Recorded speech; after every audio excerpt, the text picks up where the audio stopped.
पूज्य माता जी, ध्यान भावना के लिए स्वयं को कैसे प्रोत्साहित करना है।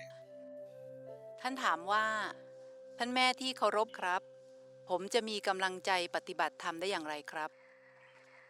พ่อแม่พี่น้องทางนาคปูได้ถามว่าทำอย่างไรถึงจะมีกำลังใจปฏิบัติธรรมแม่มอบข้อคิดทำยังไงถึงจะมีกำลังใจข้อที่หนึ่งนะข้อที่หนึ่งต้องสอนตัวเองเนี่ยให้เชื่อพระพุทธเจ้าเป็นหนึ่งเชื่อพระธรรมเป็นหนึ่งเชื่อพระอรหันต์เป็นหนึ่ง नागपुर से आए माता पिताजी भाई बहनें ने गुरु माता जी से पूछा कि हम ध्यान भावना के लिए कैसे प्रोत्साहित हो सकते हैं। सबसे पहले यह पहला बिंदु हमें अपने आप को सिखाना है कि हमें भगवान बुद्ध धम्म और अरहंत में अद्वितीय रूप से विश्वास रखना है। และข้อที่สอง दूसरा बिंदु है บอกตัวเองว่า अपने आप को पता दें कि ชีวิตนี้ अपने जीवन यह जीवन พ่อแม่ให้มา हमें माता पिता ने दिया है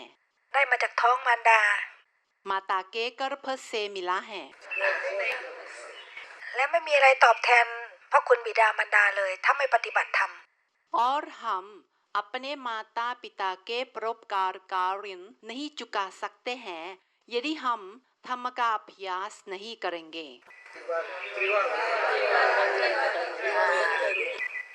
ติดหนี้ค่าน้ำนมพ่อแม่ हम माँ के दूध के ऋणी हैं। ข้อที่สาม और तीसरा बिंदु है ให้คิดว่าชาตินี้ได้เป็นมนุษย์แล้วมีอาการครบ32 आपको ऐसा सोचना चाहिए कि इस जन्म में आप पूरे 32 अंगों से मनुष्य बने हैं, संपूर्ण मनुष्य हैं, विकलांग नहीं है। พระพุทธศาสนาเป็นเนื้อนาเอก बुद्ध धर्म आपके लिए पुण्य कमाने का सबसे श्रेष्ठ मैदान है। พระธรรมเป็นเนื้อนาเอก धम्म आपके लिए पुण्य कमाने का सबसे अच्छा मैदान है। ชีวิตเป็นข้าวปลูกเม็ดเดียว आपका हमारा सबका जीवन केवल एक चावल के बीज के बराबर है। ถ้าเราได้หว่านลงไปในเนื้อนาเอกไม่เสียชาติเกิด यदि हम इसी बीज को सबसे श्रेष्ठ मैदान में उगाएंगे तो हमारा जीवन व्यर्थ नहीं होगा। คิดอย่างนี้แล้วมีกำลังใจที่จะปฏิบัติธรรม ऐसा सोचने से हम धम्म का अभ्यास करने के लिए प्रेरणा मिलती है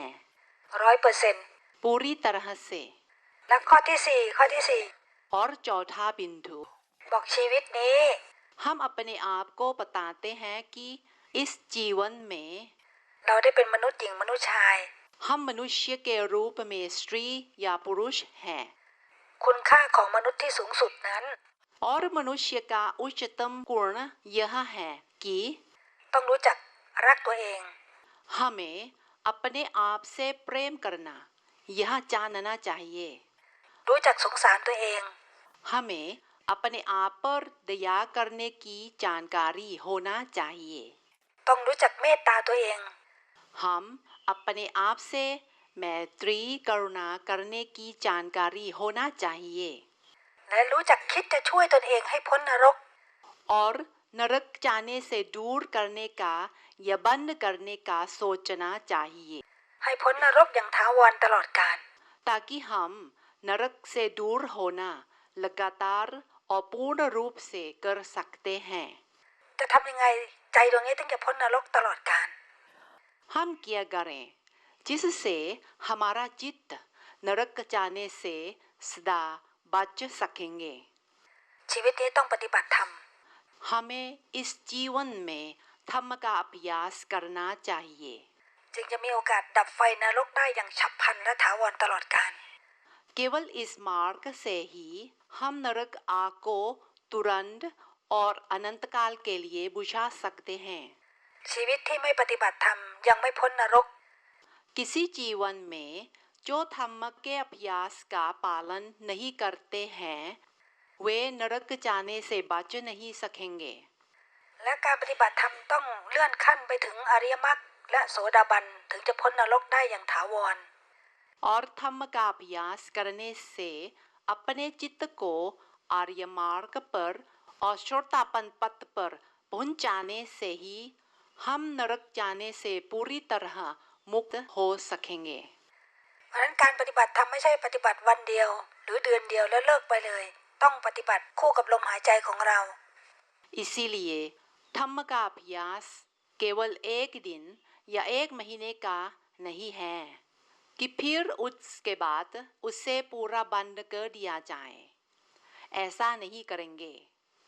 यह अभ्यास लगातार जीवन भर करना चाहिए। अपना सांस लेने के साथ साथ धम्म का अभ्यास करना चाहिए।